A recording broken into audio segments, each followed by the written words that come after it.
கோச்சிங்க கரெக்டான diet work out மட்டும் plan பண்ணி கொடுங்க. இந்த தொப்பை மட்டும் குறைச்சா எனக்கு வேலையே முடிஞ்சது. சூப்பரா குறைக்கலாம்.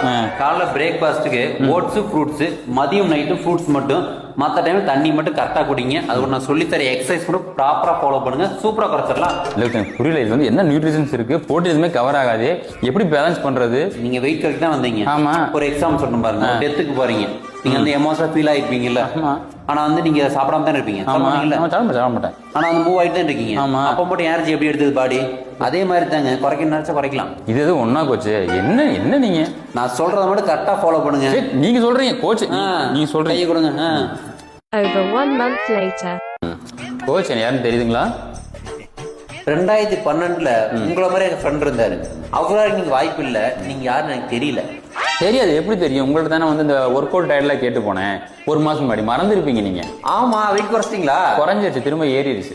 நீங்க மொட்டை போட்டுருங்க, அடையாளம் தெரியலீங்க எனக்கு. எதுவும் மொட்டை போட்டுருந்தா ஏங்க? நீ சொல்லி கொடுத்த டயர்ல எல்லா முடி கொட்டி போச்சுங்க. என்னங்க நீங்க? நான் அப்பவே கேட்டாலே இந்த ஃப்ரூட்ஸ் ஓட்ஸ் எப்படி பார்த்து அப்படின்னு. அது கூட விடுங்க, ஒரு எக்ஸாம்பிள் சொன்னீங்க பாத்தீங்கன்னா, டெத் வீட்டுக்கு போறீங்க அப்படின்ட்டு. அந்த எக்ஸாம்பிள் மட்டும் என்னால தாங்கவே முடியலங்க. அவ்வளவுதானே? வேற டயட் சொல்றவாங்க. எது வேற டயட்டா? போங்க.